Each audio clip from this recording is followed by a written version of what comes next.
Браймер хийлдэх залуу хосын аллагын хэрэг нь 1980-ад оны Хонконгийн түүхэн дэх өсвөр насныхан холбогдсон хамгийн ноцтой хүн амны хэрэг байлаа. 1985 оны 4-р сарын 20-ны бэм гарагт Хонконгийн Британи сургуульд суралцдаг Британи хос болох 17 настай Кеннет Макрайд болон 18 настай Никола Майерс нар хамтдаа цэцэрлэгт зугаалахаар гарчээ. Тэр өдөр тэдний хувьд аз жаргалтай амралтын өдөр байх ёстой байсан юм. Гэвч тэд ярианда хит автан өөрсдөө улам бүр холдож байгааг анзаараагүй байж.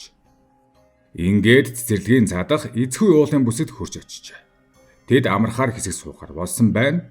Чухам энэ үед л залуухаас буруу хүмүүстэй буруу газар, буруу цагт таарчээ. Ингээд өнөөдөр яригдж Браймер хийлдэх давхар аллагын хэрэг гарсан юм. Энэ өдрөө буюу 1985 оны 4-р сарын 20-нд Кеннет болон Никола нар Норт Пойнт дахь сая нуурын цэцэрлэгт хүрээлэнд очсныхоо дараа сураггүй алга болжээ. Маргааш өглөөний дасгал хийж явсан хүмүүс тухайн үед эзгүй балчиг газар байсан Браймер хил усан сангийн ойролцоо тэдний цогцсыг олсон байна. Тэдний үхэл туйлын амьжигтай байв. Шүүх эмнэлгийн дүгнэлтээр тэднийг модон цохиураар зодож алсан бөгөөд эмэгтэй хохирогчийг хүчинсэн нь тогтоогджээ. Эрэгтэй хохирогч Кеннетэн цэнхэрж ийсэн өмдтэй цанцан дээш сөхөгдсөн гар нь ардаа хүлээстэй. Биедээ 100 гаруй шарахтай байлаа.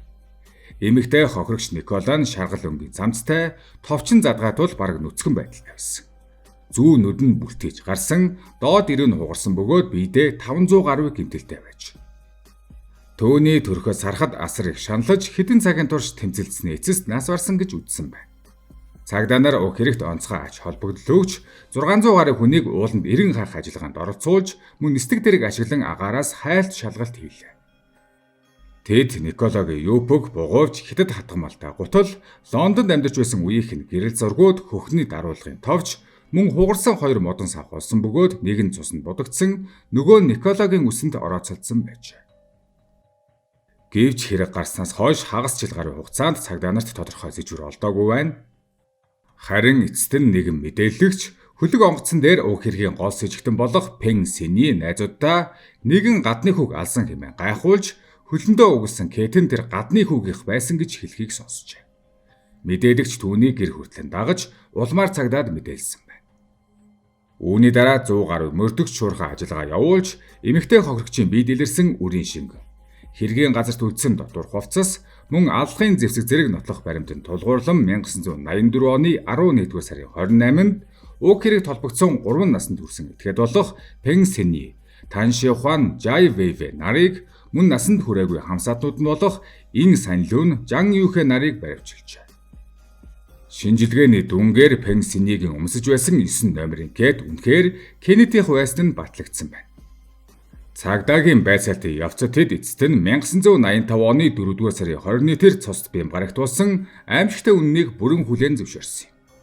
Хамсаатан насанд хүрээгүй энэ санилуунгүй мэдүүлгээр хэрэг гарсан өдөр тэрээр бусад хоёр хүний хамт бусдын түгжээтэй машины хаалгуудыг онгойлгож доторхыг нь тоном багахан мөнгө олдог хэрэг үлдэж байж. Тэдний бүлгийн толгойлогч нь Пен Сини байсан бөгөөд тэрээр гадаа байгууламжийн зис утсыг хулгайлж олсон мөнгөөрөө ууж идэж зугаацах санал гаргасан байна. Гэвч тэд юуж хулгайлж чадалгүй эцэст нь хүн дэрэмдэхээр шийдсэн. Пен Сини бусад 4 хүнийг дагуулan уулд авч Браймер хил рүү очсон байна. Гэмт итгээд энэ газартай ойролцоо амьдардаг тул энэ газрыг маш сайн мэддэг байв. Насанд хүрээгүй энэ санилуун мөн мэдүүлэхдээ тэд Кеннет болон Николаг хараад Европ хүмүүс учраас заавал баян байх ёстой гэж бодсон хэмээн хэлсэн байна. Үүний дараа Пен Сини тэдэнд хоёр талаас нь тойрч бүслэх тушаал өгчээ. Гэвч Кеннет болон Николагаас үнэтэй зүйл олдоогүй төдийгүй тэд эсэргүүцэл үзүүлсэн байна. Энэ нь Пен Синийг ихэд урлуулж тэрээр тэднийг галзуу мэд зодож эхэлжээ. Мөн бусадтай хандаж эсэргүүцэх боломж олохгүй дарж бай хэмээн тушааж хэрвээ дуулгаргүй байвал өөрсдийг нь ч зодно гэж сүрдүүлсэн байна. Кеннетийг ухаан алдах хүртэл зодсны дараа Пен Сини Николаг хүчинтэж эхэлсэн. Бусд нь ойролцоо тамхи татан зогсож байсан бөгөөд Пен тэднээс та нар ч бас хүсэж байна уу хэмээн асуусан гэдэг. Бузар хэрэгээ үйлдэсний дараа тэд илчлэгдэхээ сэргийлж хоёуланг нь алж дуусгах тушаалыг Пен Сини өгсөн байна. Ингээд тавлаа Кеннетийн хүзүүн дээр мод тавьж дээр нь хүчтэй гიშгэн хүзүүг нь хуулах гэж оролдов. Мөн Николагийн хувцаар хүзүүг нь боомсон байна. Кеннет асар их өвдөлтийн дунд тэмцэлсэн ч эцэст нь амьсгал хурааж. Дараа нь тэд Николагийн эмзэг эргэтэнд илтгэв зүйл хийж ухаан алдах хүртэл нь тарчилгасан бөгөөд дараа нь модоор балбсаар улмаар түүнийг ч мөн алсан байдаг. Цагдаа нар баривчилсан 5 с жигтнийг бүгдийг нь 2 хүний амнаас хөнөөсөн хэрэгээр яллагдагчаар татлаа. Тэднээс зөвхөн насанд хүрээгүй энэ саналуун л аллагад оролцсноо хүлээн зөвшөөрч бусад 4 хамсаатныхаа эсрэг мэдүүлэг өгсөн байна. Гэвч 1987 онд тангарахтны шүүх тэднийг бүгдийг нь буруутай гэж үзэн цаазан ял оноосон юм. Харин 5 жилийн дараа 1992 онд тухайн үеийн тогтсон практикийн дагуу засаг дарга болон гүйцэтгэх зөвлөл цаазын ялыг насан туршийн хорхол болгон өөрчилсөн байна. Харин насанд хүрээгүй байсан энэ саналуун Жан Юханарын хувьд Хатан хааны шийдвэрийг хүлээх ял сонсжээ. Энэ үед Хонконг Британийн засаг захиргаанд ор байсан билээ. Энэ үедээ Хонконг цаазын ялыг халж дөнгөж эхэлсэн байв. Ингэснээр насанд хүрсэн 3 этгээд бүх насаараа хоригдох ял, харин насанд хүрээгүй энэ саналуун 25 жил, Жан Юхэн 35 жилийн хорих ялыг тус авчээ. Кеннет болон Николагийн цогцыг Их Британд их нутагт нь аваачин оршуулсан. 1997 онд Хонконгийн бүрэн эрхийг Хятад улсад шилжүүлэхийн өмнөхөн энэ саналуун болон бусад этгээдүүдийн эцсийн ялан хугацаа тодорхой болоогүй хэвээр байв. Үүний улмаас тэдний гэр бүлийнхэн засаг даргын ордны өмнө жагсаал хийж, өсвөр насны гэмт хэрэгтнүүдэд бодит ял тогтоож өгөхийг Хонконгийн засгийн газраас шаардсан байна. 1998 онд амиадсан Кеннетийн эцэг тухайн үеийн Хонконгийн захирагч Тунчи Хуанд захидал бичиж энэ саналуунд өршөөл үзүүлэхийг хүсжээ. Үүний дараа захирагч түүний хорих ялыг 27 жилээр тогтоосон байдаг. Энэ саналуун өөрөө ч 1998 онд шоронд байхдаа хохирогчдын эцэг их түүнийг уучлсан тухай мэдээг харсан бөгөөд энэ нь түүнд маш их цочрол өгч уучлалын үнцнийг ойлгуулсан гэж хожимд дурдсан байдаг. Эцэст нь 2004 оны 9-р сард Хонконгийн засгийн газар энэ саналууныг судлаж түүний гэр бүлтэйгээ иргэн нэгтгэхийг зөвшөөрсөн байна. Дараа нь найруулагч Хермен Ю энэ хэрэг дээр үндэслэн Танчи Хуагийн шийдвэрийг хүлээх нэртэй кино бүтээжээ. Гэхдээ түүх үгээр дуусахгүй. Энэ хэргийн нууцсан зөвхөн ил харагдах мөрдөн шалгах явцад биш юм. Үнэн хэрэгтээ гэмт хэргийн талаар илүү нарийн мэдээлэл нотлох баримт олж авахын тулд цагдаа нар нэг удаа сэтгэл судлаач Ян Житао гихчиг урьж хэргийн газарт очиж байсан нутгийн аялахтай ярьдаг, англи хэл муу мэддэг, хятад ногооны худалдаачин эмэгтэйг гипнозод оруулж байж. Мэдээж энэ бүхэн нь хэрэгтнүүдийг баривчлагдахаас өмнө болсон. Гипнозод оруулсны дараа зах дээр ногоо зардаг байсан тэр эмэгтэй хэргийн дэлгэр өнгөйх гинэд тун цэвэр англи хэлээр ярьж эхэлсэн. Тэр сэтгэл хөдлөх бүрдээ цангилсан хурц дуу гарган яг л амиа алдсан эмэгтэй дахин амилж ярьж байгаа мэт санагдуулсан нь тэнд байсан хүмүүсийг жихүүцүүлж маш их гайхшруулан цочроосон байдаг. Хэрэг илэрсний дараа ч энэ үзэгдлийг хинч шинжлэх ухааны үүднээс бүрэн тайлбарлаж чадалгүй үзсэн юм.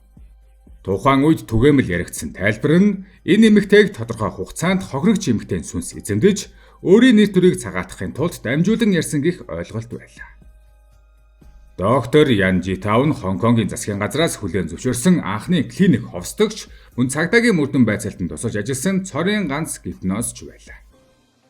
Тэрээр Америк нэгдсэн улсын холбооны мөрдөх товчоонд сэтгэл судлалын чиглэлээр суралцсан бөгөөд одоогоор ийм боловсралтай Хонконгийн цорын ганц сэтгэл зүйч гэгддэг. Тухайн үед англи хэл огт мэддэггүй байсан уг эмэгтэй энэ хэргийн цаад үннийг мэдрэхэд нөлөөлдөг, үл тайлбарлагдах хүч өөрт нь байнга мэдрэгддэг хэмээн ярьдаг болсон гэж. Харин доктор Ян ингэж дурссан байдаг. Тэр эмэгтэй нь хэргийн шууд гэрч биш. Амиа алдсан 2 хүнийг ч огт таньдаггүй байсан. Гэсэн ч эмэгтэй нөхөр эхнэр нь сүнсэнд эзэмдүүлсэн мэт болж байнга англиар ярьж эхэлснийг анзаарсан байна. Тиймээс энэ байдал ямар нэгэн хэрэгтэй холбоотой байж магадгүй гэж таамагласан. Хэдий тодорхой баримт нотлогоо байгаагүй ч тэр хүн эцэст нь цагдаад хандан тусламж хүссэн. Мэдээлэл хүлээн авсны дараа цагдаа нар доктор Янгаас тухайн эмэгтэйг гипнозод оруулж өгөхийг хүссэн бөгөөд түүний далд ухамсараас хариу олох найдвартай байж. Эмэгтэйг имчилгээний зориултай нэгэн байранд авчирсан байна. Тэнд очимогцоо бүсгүй хэргийг хариуцсан даргаыг хараад шууд англи хэлээр та надад туслаач хэмээн хэлжээ. Түүний энэ үйлдэл ихэд хачиргалтай санагдаж тэнд байсан хүмүүсийг гайхшруулсан байдаг. Доктор Ян ховсоо эхлүүлэхээс өмнө эмэгтэй хоолой гинэд өөрчлөгдөж тэр чөлөөтэй англиар ярьж эхэлжээ. Доктор Ян үүнийг дурсахдаа тэр эмэгтэй гипнозын байдалд ороогүй байхдаа аль хэдийн маш их англиар ярьсан. Тиймээс түүний гинэд англи хэлээр ярьж чаддаг болсон нь гипнозтой огт холбоогүй гэдгийг би итгэлтэй хэлж чадна гэлээ. Тэр эмэгтэй ямар ч боловсралгүй англи хэл огт мэддэггүй байсан атлаа цэвэр англиар ярьж бүр хэрэгтэй холбогдох мэдээлэл өгч чадсан нь тэнд байсан цагдаанауудыг туйлын их гайхшруулж үнэхээр тайлбарлашгүй санагдуулж. Бүр доктор Ян өөрөө ч энэ хачиргалтай үзэгдлийг шинжлэх ухааны үүднээс тайлбарлаж чадалгүй үлдсэн байдаг. Зарим хүмүүс бүр англиар ярьж байсан тэр хоолой нь амиа алдсан эмэгтэй сурагчийн сүнс байж магадгүй. Түүний биеийг түр эзэмдэн үнэн хэлж алуурчдыг илрүүлэхэд тусалсан гэж итгэж байна. Энэ хэрэг тухайн үед Хонконг болон Их Британд асар их шуугиан тарьж, сонин хэвлэл олон нийтийн мэдээллийн хэрэгслээр өргөн хүрээнд мэдээлэгдэж байжээ. Тухайн үед Хонконг, Их Британий олон нийт энэ үзэгдлийг сүнсэнд эзэмдүүлсэн нэгэн гэж үзсэн нь санамсаргүй биш. Эмэгтэй англи хэл огт мэдэхгүй боловсралгүй атал гинэд цэвэр жилөөтэй англиар ярьсан. Ярианы өнгө хоолой сэтгэл хөдлөл нь амиа алдсан Николог санагдуулан байсан. Ярианы агуулга нь хэргийн нарийн мэдээлэлтэй давхцаж байв. Тиймээс хохирогч эмэгтэй сүнс үнэн хэлхийн тулд түүнийг түр эзэмсэн гэх тайлбар тухайн үеийн соёл шашин уламжлалт ойлголттой нийцэж маш хурдан тархсан байдаг. Ялангуяа хүчирхийлэлтэй үхэл шударга ёс тогтоох хүртэлх урт хугацаа. Мөн хохирогч нь залуу эмэгтэй байсан гэдг нь амар тайван нойрсож чадаагүй сүнс гэх ойлголтыг улам бэхжүүлсэн байдаг. Гэхдээ шинжлэх ухааны боломжит тайлбарууд бий. Орчин үеийн сэтгэл судлал үүнийг өөрөөр хардаг. Энэ нь далд ой санамж буюу криптомнезия. Эмэгтэй урд нь сонин радио зах дээрх яриа, удамжны англи хэлтэй хүмүүсийн яриаг сонсож байсан нь сэтгэл зүйн хүчтэй дарамт айдас, гипнозын өмнөх хүлээлт зэрэг нь эдгээр мэдээллийг далд ухамсараас нь гаргаж ирсэн байх боломжтой гэж үздэг. Гэхдээ үнийг хизээж бүрэн тайлж чадаагүй. Олон хүн тархины гэмтэл болон бага наснд нь болсон хүнд цохилтоос болж олон хүний дүр төрхийг ухамсаргүйгээр гарган сэтгэл хуваагдах буюу нэг хүн дотор олон хүн орших эмгэгтэй болдог гэж. Ихэнх тохиолдолд бага насны хүнд хүчээр гэмтэл, хүчирхийлэл болон хайж орхигдсон бага нас болоод байнгын айдас нь үнийг өдөөдөг. Ийм тохиолдлууд нэг бус удаа гарч байсан бөгөөд тархиндаа гэмтэл авч сэрсэн Америкэр хятадаар чөлөөтэй ярьж байсан тохиолдол гарч байв. Гэмтлээс олж тархины хоёр тал нь зэрэг ажиллаж, урд нь ахлах сургуультай үзэж байсан хятад хэлний үгсүүдээ тэр чөлөөтэй холбон ашиглаж, тэрч байтугай сайн дуудлагатай байсан нь олныг гайхшруулсан. Хожим эмчнэр үүнийг тархины гэмтэлтэй холбон тайлбарласан байдаг. Ямар тааж өсвөр насны хосуудын үхэл сүнстэй холбогдсон дуйлаан тухайн үед газар авч олныг алмааруулж байлаа. Бүх гин бурууга хүлээсэн энэ санилуу нь 20 жилийн дараа суллагдсан бол тухайн үед насанд хүрээгүй байсан хэрэгт оролцогч Жан Юхэн 37 жилийн ялавч тэдний толгойлогч Пен Синье болон үлдсэн хоёр этгээд бүх насаараа хоригдох ялаар шийдэгджээ.